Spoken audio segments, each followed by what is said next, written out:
You weren't supposed to find us. Ava's voice trembled as she blocked the little girl behind her legs. Ethan stepped forward, his hands shaking, not in anger, but disbelief. She has my face, my eyes. Don't lie to me, Ava. She's not your daughter. Ava's voice cracked like glass under pressure, but her arms tightened around Grace, shielding her from the man whose voice had just shattered 5 years of silence. Then why does she have my eyes, Ava? Ethan's voice thundered across the room, rough, breathless, edged in something like grief.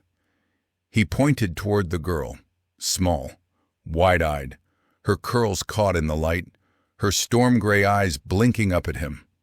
The daycare was still filled with the sounds of innocent laughter, the thud of blocks, the hum of children's cartoons on a wall-mounted TV. But where they stood, time had stopped. Ethan's briefcase slipped from his fingers. He looked at Ava like the truth had just cut him open. How old is she? He already knew the answer, but hearing it would either destroy him or bring him back to life. If you've ever had the truth taken from you, if you've ever wanted to go back and say one more thing, stay. This story isn't about mistakes. It's about what happens. Welcome back, my beautiful family and friends. I've missed you all so much. It's been a tough ride with some technical issues, but by God's grace, we're getting everything back on track. Thank you for sticking with me. Your support means everything. Before we begin, I want to say a little prayer over everyone watching, especially the women. To the women, may God strengthen you, comfort you, and fill your heart with peace and favor. To the men, may God guide you, bless your efforts, and give you wisdom in all you do.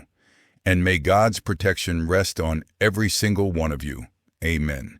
If you're ready for today's story, hit subscribe and tell me in the comments where you're watching from. My USA and UK family, I see you. And please watch till the end, because tomorrow I'll be dropping another story you wouldn't want to miss.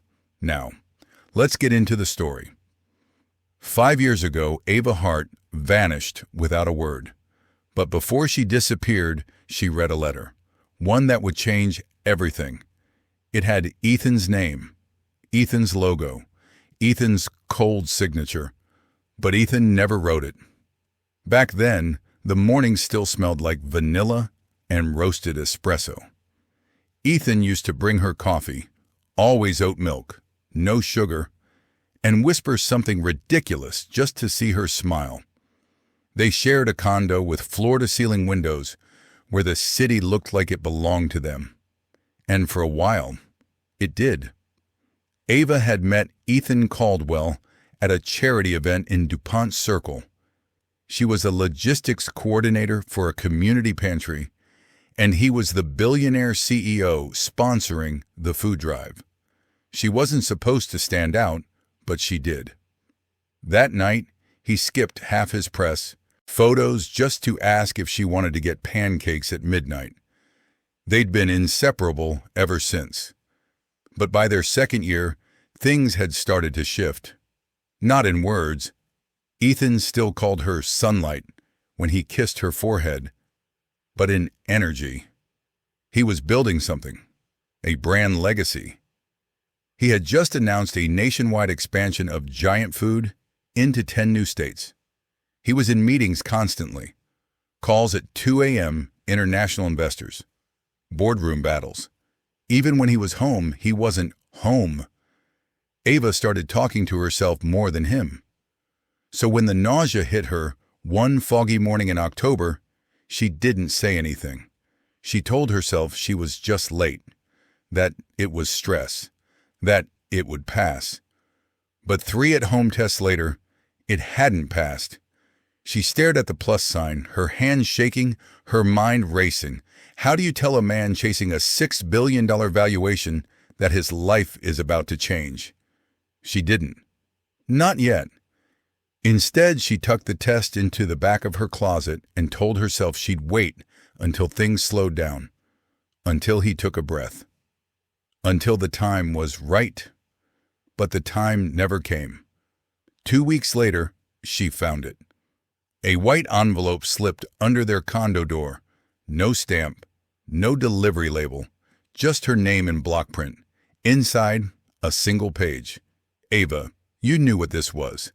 There's no room for surprises in the life I'm building. A child isn't in the plan. Not now, not ever. I'm asking you to leave. Quietly. Without fuss, without scandal. The company can't afford distractions right now. You've been compensated appropriately. Please don't contact me again. Ethan. Her knees gave out. She sat on the floor, fingers trembling, reading it over and over. It wasn't just the words. It was the paper. The high-gloss giant food letterhead. The signature. His. The same one she'd seen on donation checks, press releases, contracts. He had written this. He had meant it. That night she didn't cry. Not at first. She packed slowly, deliberately, clothes, toiletries, photos, nothing that would scream she had ever lived there. She left the ring on the nightstand. Not an engagement ring. Ethan had never proposed, but the sapphire promise ring he gave her on their first anniversary. He'd said it reminded him of her eyes. Before she left, she walked through every room. She didn't say goodbye. Because what do you say to someone who signed your future away with a pen? She moved into a studio in Anacostia. Quiet, cheap, small. Nobody knew her there. She changed her number, cut off old friends, blocked his assistant, blocked him.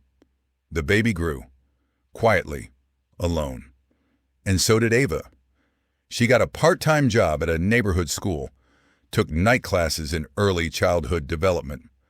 Slowly, she built something again, not as big as Ethan's empire, but just as real. She named the baby Grace. Because even in the middle of devastation, something had saved her, and Grace was it. But Ava never stopped wondering, not about what she left, but about why Ethan never came looking. If you've ever walked away because you thought it was the right thing, if you've ever let go before asking why, subscribe. Some truths are lost forever when we don't ask. And for 5 long years, Ava never asked. Until the day Ethan walked into that daycare and saw the little girl with his eyes. How old is she? Ethan's voice cracked open the silence like glass underfoot. Ava stood frozen in front of Grace, shielding her instinctively, like a mother shielding her child from fire. For a moment, she didn't speak. Then, almost inaudibly, she turned 5 in October. The air left Ethan's lungs. 5. October. He staggered a step back, like her words had hit him square in the chest. The math was already done. The timeline aligned with precision, right after Ava left. Right after the letter. His hands curled into fists at his sides. You didn't tell me. You didn't want to know. Ava's voice was hard now, icy. You made that clear when you told me to disappear. Grace peeked out from behind her. The glitter on her unicorn headband caught the light, but her big gray eyes, Ethan's eyes, were full of confusion. Mommy, she whispered, tugging Ava's sleeve. Is the tall man mean? Ava swallowed hard, kneeling down to Grace's level. Her hand trembled slightly as she smoothed a curl from her daughter's face. No, baby. He's just surprised. Ethan dropped to one knee. His voice was quieter now, desperate. She's mine, isn't she? Not a question. Not anymore. Ava's jaw clenched. Her eyes glistened but stayed locked on his. You don't get to say that, she whispered. You gave her up before she was born. And for a second, the billionaire CEO, The man who built an empire out of grocery aisles and supply chains looked like nothing more than a man who had just realized everything he built meant nothing compared to what he lost, and maybe still could lose. But Ethan Caldwell hadn't read that letter. Not really. And what he didn't know was that someone else had made sure he never would. Ethan left like the room had swallowed him whole, shoulders hunched, eyes hollow, rage and confusion trailing him like a storm cloud. He didn't say goodbye. Ava watched the door swing shut behind him. Only then did she realize she'd been holding her breath the entire time. That night, the house was too quiet. Grace was tucked under a fleece blanket patterned with smiling clouds, her stuffed giraffe curled beneath her arm. Ava sat at the edge of the bed, gently rubbing her daughter's back. Just as she was about to stand, Grace rolled over. "Mommy," she whispered. "Wait." She reached into the small drawer beside her bed and pulled out a worn photo. The edges were bent, the colors faded, but the face in the picture was unmistakable. Ethan, younger, smiling, in a t-shirt Ava hadn't seen in years. His arm around her, wind in his hair, joy in his eyes. Grace held it up. "Is that the tall man?" Ava froze. Her throat tightened. Her chest burned. She blinked, hard. "Yes, baby." Her voice cracked. "That's him." Grace squinted at the photo. "You look happy." Ava smiled, but it didn't reach her eyes. "We were."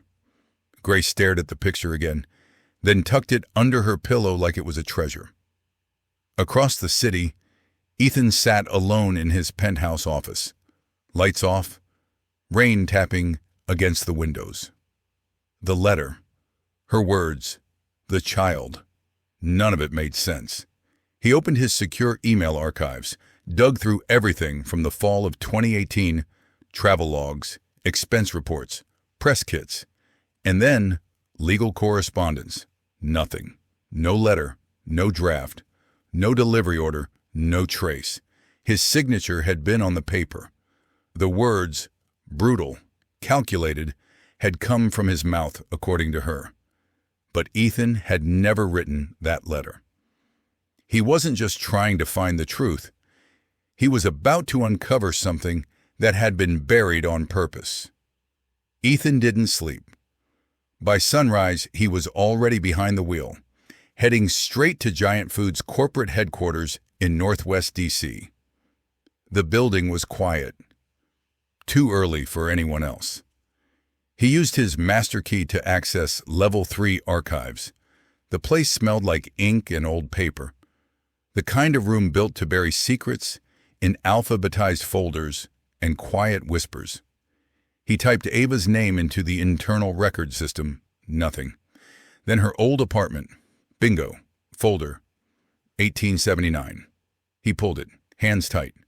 Inside, a printed copy of the letter she said ended everything. His name at the top, his signature at the bottom. He read the words slowly. Cold. Legal. Distant. Like someone stripping a human out of a life with perfect punctuation. "There's no room for surprises in the life I'm building. You've been compensated appropriately." Ethan closed his eyes. He had never written this, and yet the signature was his. He flipped the page over, typed initials, HB. Then the email thread stapled behind it. Handled per executive discretion. Subject removed from official communications. Harold Benton, his chief of staff, the man who had stood beside him for a decade, the man who once called Ava a temporary distraction. Ethan's jaw clenched.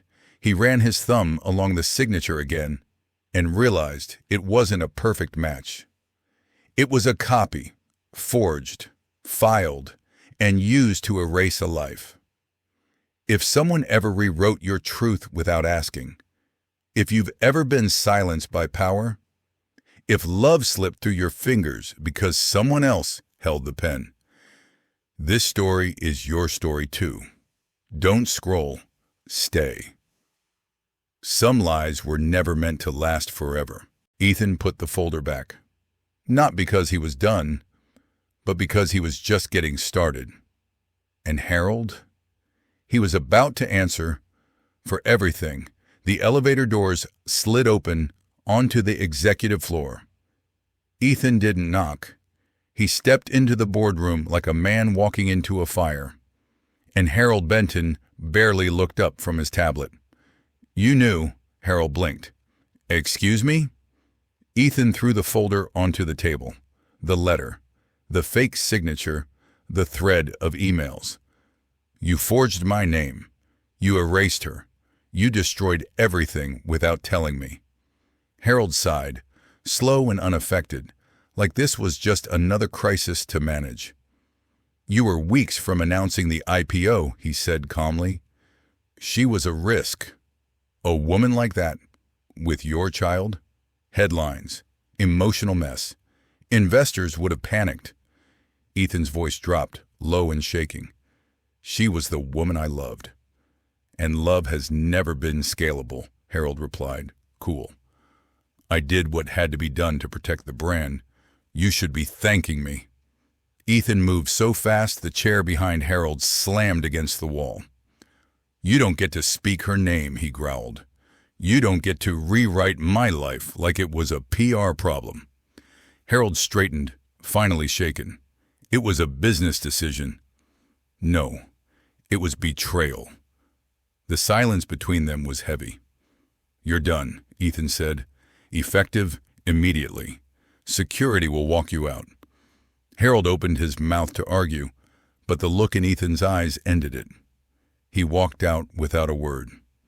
And Ethan was left in the echo of the boardroom, staring at the skyline of a city he once thought he owned. But none of it mattered now. Not the titles, not the IPO, not the billion-dollar brand. He sat down slowly, palms flat on the table.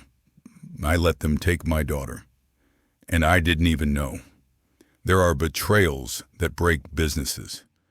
And then there are the ones that break your soul. This wasn't just about Ava. This was about Grace. And Ethan had already lost 5 years. He wasn't going to lose another minute. It was just construction paper. Purple crayon sky. A crooked rainbow. 3 stick figures. One tall, one with curly hair. One small with a dress and a smile too big for her face. Grace slid the drawing across the kitchen table. Ava looked down, heart already cracking. "That's me," Grace said proudly, pointing to the smallest figure. "And that's you. And that's the tall man." Ava froze. Grace tilted her head. "He looks like me, Mommy. That means he's good, right?" Ava didn't know how to answer, because her whole life, since the day Grace was born, had been built around one thing: protection. From the past, from pain, from Ethan Caldwell. But now Grace was drawing him into her world. Ava blinked back the tears and nodded. "Yeah, baby. He's good." The next day, Ethan didn't storm in. He didn't demand anything. He just waited, outside the daycare, hands in his coat pockets, rain clinging to the edges of his collar, like he'd been standing there for hours. When the door opened, Grace saw him first. She stopped, her hands still wrapped in Meredith's, her unicorn backpack slipping off one shoulder. She didn't flinch. She didn't hide. She walked straight to him, big gray eyes looking up into his. "Are you the man from Mama's drawer?" Ethan knelt, slowly, carefully, like getting too close might scare her away. He nodded. Grace studied his face, thoughtful, not scared, just curious.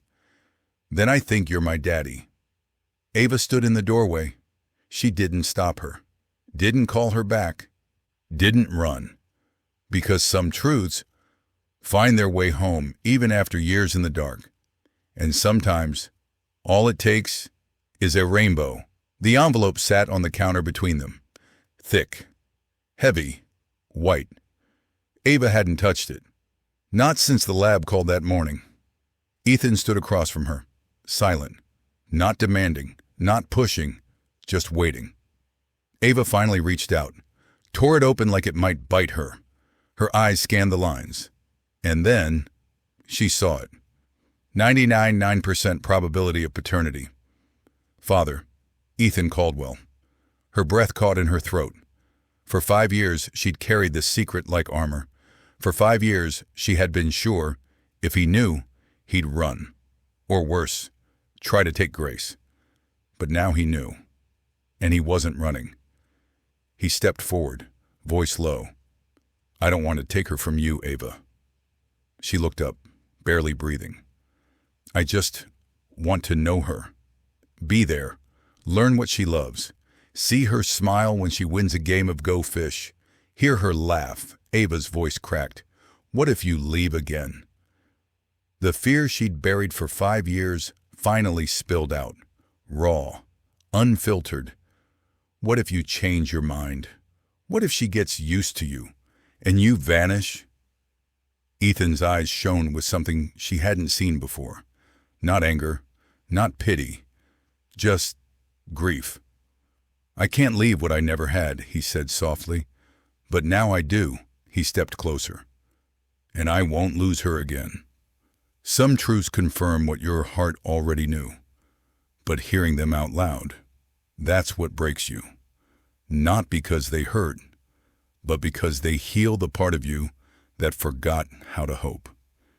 And Ava was finally starting to remember. The boardroom was quiet when Ethan walked in, but the silence didn't last. He dropped the folder on the center of the table. The forged letter, the falsified communications, the DNA confirmation. Then he looked around at the men and women who once called themselves his advisors. You didn't just interfere with my life, he said, voice steady. You covered up a child's life for PR. No one spoke. You decided a daughter was a threat to the brand. You decided I didn't need to know. You made that call without me. He paused. The words, burning now. You will answer for it. By noon, Harold's office was cleared out. By sunset, a PR statement was live. One that didn't spin the story, but owned it. Ava was offered an executive position. She said no. She didn't want a corner office or a title. She had already built something better. Love, from the ground up. That Friday, Ethan showed up at Daycare pickup. No cameras, no suit, no driver, just him. When Grace saw him, she sprinted full speed into his arms, giggling, shouting his name like she'd known it her whole life. Ava watched from the window. One hand pressed to the glass, eyes full.